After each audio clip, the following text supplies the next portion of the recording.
When you think of research, do you think of this or this? And when you think of interviewing, do you think of this? So tell me why you want this job. I don't know. Hi, I'm Dr. Billy Table. I'm a postdoctoral research fellow at the Department of Population Health at the Dell Medical School and with the Center for Health Communication here at UT Austin. I study health communication, specifically difficult conversations. I do research in interpersonal contexts, such as communication in families or between healthcare providers and patients, and in organizational contexts, such as looking at facilitators and barriers of communication in clinical or healthcare spaces. So I could bore you with more details of my CV, but know that I have some experience with qualitative methods, and that's why I'm brought here to discuss this with you today. As many of you already know, there are many different ways to do research beyond test tubes and microscopes. Once you know your research purpose, you select the best research method that can help you answer your research questions. If you're interested in exploring narratives, experiences, meanings, and beliefs of your subjects, then qualitative methods are the ones for you. There are numerous qualitative methods, and today we're focusing on interviewing. Interviewing is a practice that is not limited to hiring managers. It's a method for researchers like you and I that allows us to collect rich descriptive data through one-on-one exploration of a topic. Unlike reciprocal exchanges in everyday conversation, interviews involve an interviewer who is in charge of structuring and directing questioning. And unlike job interviews or clinical interviews in which the purpose is to evaluate someone for a position or promote behavior change, research interviews focus on intellectual understanding. Cavell defines qualitative research interviews as attempts to understand the world from the subject's point of view, to unfold the meaning of people's experiences, and to uncover their lived world prior to scientific explanations. Sounds like fun. So how do we do it? Here are some tools. Today, we will discuss building an interview guide, considerations for your setting and participants, and taking field notes. Also, I understand that you read one of my articles, this one here. So I will bring it in as a point of reference when we're discussing interview methods today. I'll also talk about some of the key concepts from your assigned chapter to tie it all together. So let's start with building your interview guide. An interview guide contains questions you want to ask interviewees. I find it's easier to construct an interview guide once I have my research purpose and questions sketched out, and at least have a broad idea of the people or sample I want to interview. We'll talk more about participants later. Let's talk about writing open-ended questions. Open-ended questions start with why, how, or describe for me. Open-ended questions encourage a full answer rather than a simple yes, no, or categorical response. There's nothing wrong with closed-ended questions. They yield important data too. But think about how these questions would yield very different answers during an interview.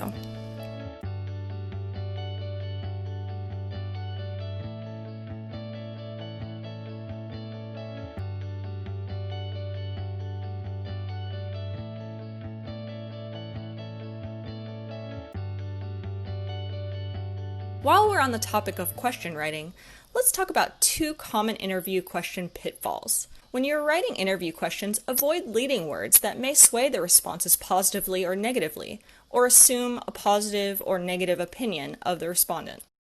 Another question writing pitfall to avoid is double-barrel questions, in which you're asking the interviewee's perspective on two topics. This can skew your data if they only respond about one of the topics and/or if it confuses the interviewee about which topic to talk about first.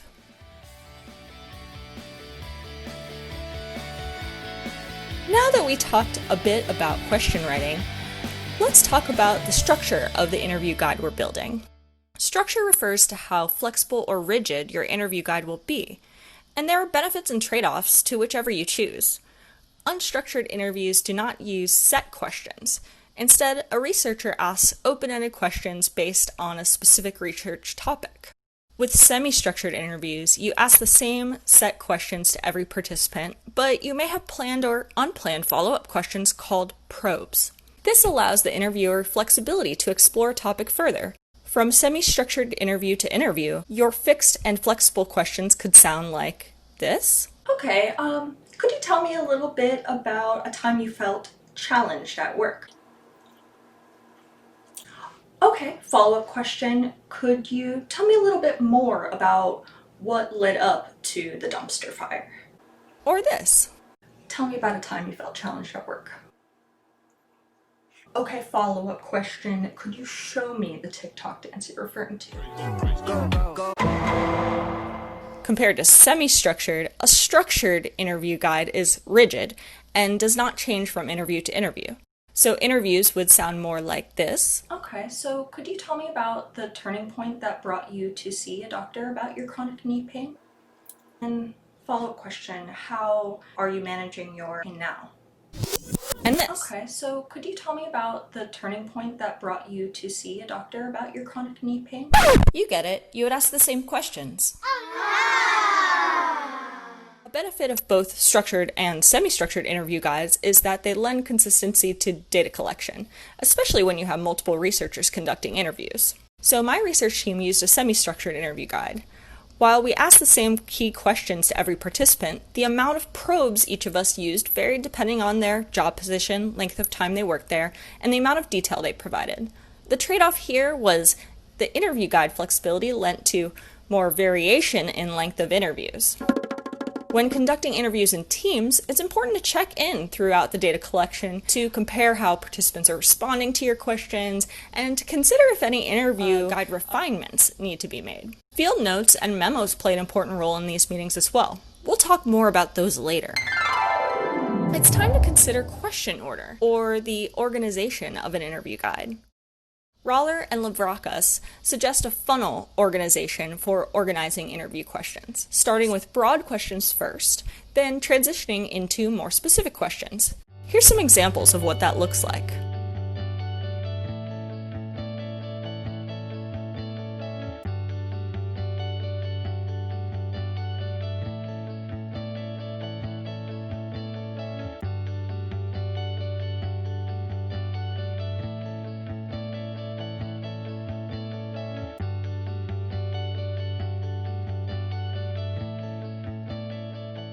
Broad get-to-know-you questions and questions about individuals' attitudes and knowledge are ideal in the opening of our team's interviews because they helped us decide what probes to use later in the interviews. When I interview participants about their workplace, broad questions about their role, length of position, and duties are informative and they help build rapport. Rapport refers to the quality of relationships that researchers make on site and the ease of exchanges between interviewer and interviewee. Simply put, if interviewees feel more comfortable with you, they'll be more open with you.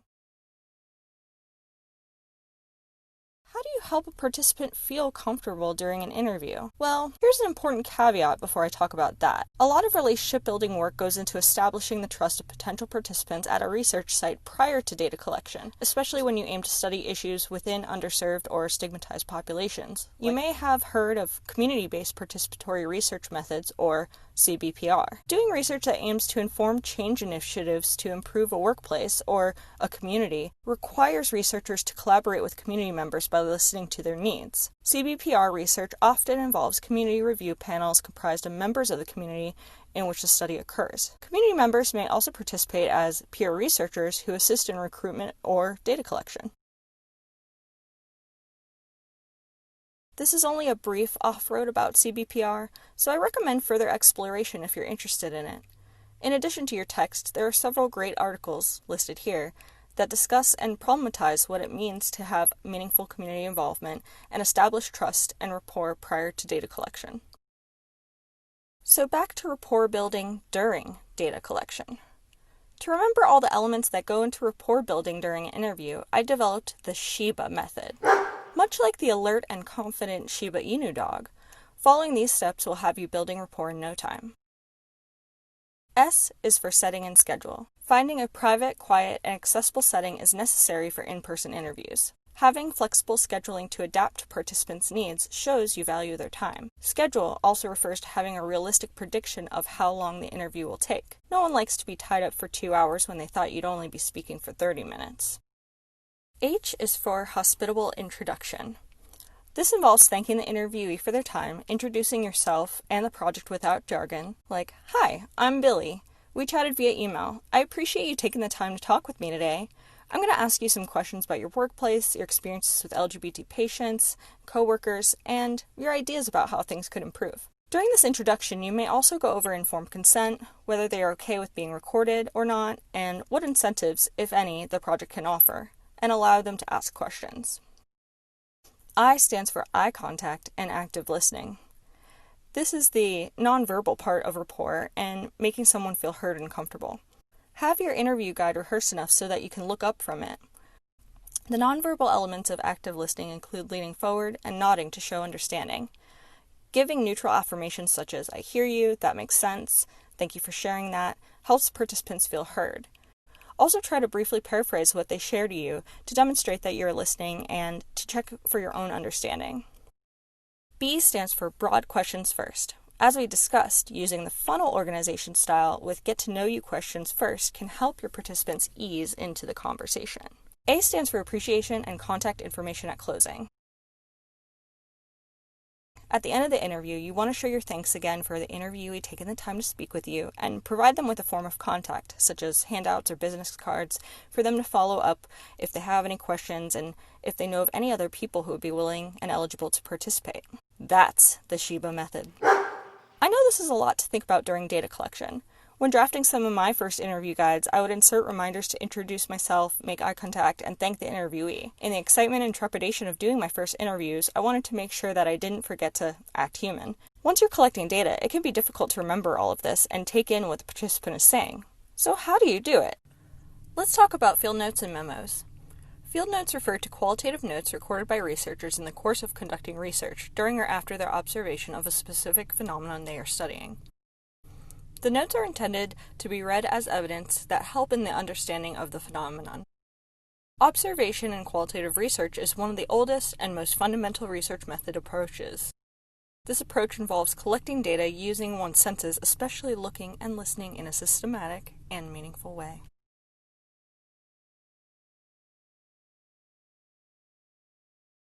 But what kind of things do you write about? Lempert defines memos as the narrated records of a theorist's analytical conversations with him/herself about the research data. Okay, so what does that mean?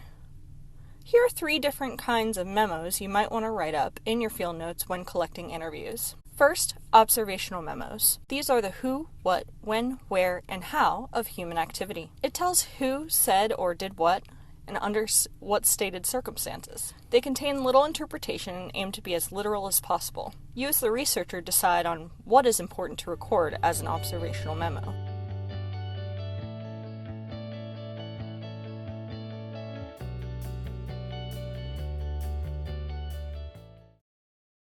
Next, there are theoretical memos. These include your early interpretations of what you're learning, and you might link observations and ask questions. These can start to emerge even after your first interview. These memos help you think through interpretations as you write up your analyses.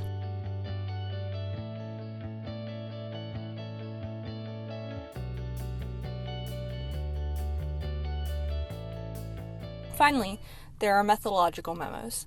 These memos can be notes to self, reminders, or critiques of how you go about something in an interview. You may want to write about timing, setting, or the interview process. These memos can help you write detailed method sections and serve as a reference if you're on a team of researchers.